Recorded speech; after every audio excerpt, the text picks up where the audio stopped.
Hi friends, இப்போ வந்து கார சட்னி செய்ய போகிறாங்க. ஆரஞ்சு கலர் சட்னின்னு கூட சொல்லலாம். அதுக்கு வந்து 3 பெரிய வெங்காயத்தை சின்ன சின்னதாக கட் பண்ணி வச்சுருக்கேன். 2 காஞ்ச மிளகா, 3 தக்காளி வந்து சின்ன சின்னதாக கட் பண்ணி வச்சுருக்கேன். இது வந்து நான் எப்போது துருவி வந்து கப்பில் போட்டு வச்சுருவேன். ஏர்டைட் கண்டெய்னரில் தேவைக்காக எடுத்து இப்போ வெளியில் வச்சுருக்கேங்க. இதில் வந்து இப்போ ஒரு 1/4 கப் மட்டும் யூஸ் பண்ணிக்குவோம். இப்போ வானலில் வச்சுருக்கோம். காஞ்சி வச்சுங்க. இப்போ எண்ணெய் கொஞ்சம் ஊற்றிக்கலாம். போதும். நான் இந்த ஆயில் இது வந்து கோயம்புத்தூரில் கனி ஸ்டோர்ஸில் வாங்கினேங்க. 450 ml பிடிக்குது. 330 சம்திங். எண்ணெய் காஞ்சிருச்சு. 2 வரமிளகாய், வெங்காயம்,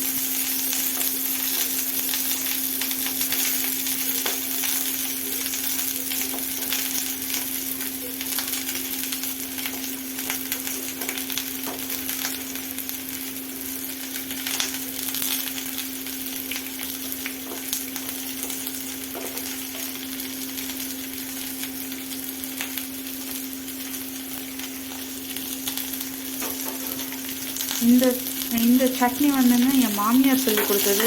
எங்கள் வீட்டில் வந்து வேறு மாதிரி செய்வோம், கடலைப்பருப்பு எல்லாம் போட்டு. இது மட்டும் தாங்க. இது வெங்காயம் மட்டும் கோல்டன் ப்ரௌன் ஆனதும் எடுத்து தனியாக வச்சுருவோம். இருங்க, நல்லா வதங்கட்டும். பாருங்கள், நல்லா கோல்டன் ப்ரௌன் ஆயிடுச்சு. இப்போ கொஞ்சமாக தேங்காய் போட்டுக்கலாம். பார்த்துக்கோங்க, இவ்வளோதான் போட்டிருக்கேன். அவ்வளோதான் போட்டிருக்கேன்.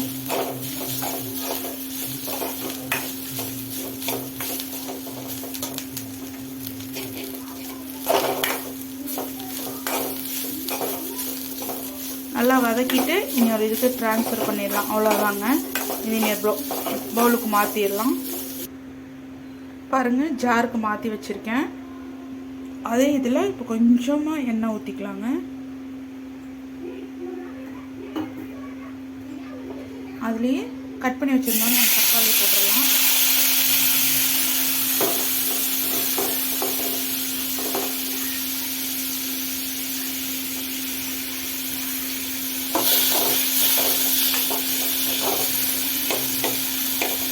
தக்காளி நல்லா வதங்கி சுண்டி வரணும்.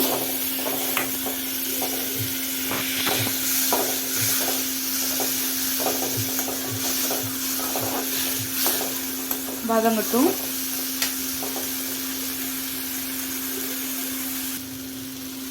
தக்காளி நல்லா வதங்கி சுண்டு வந்துருச்சுங்க. இந்த ஸ்டேஜில் ஆஃப் பண்ணிடலாம். ஆஃப் பண்ணிவிட்டு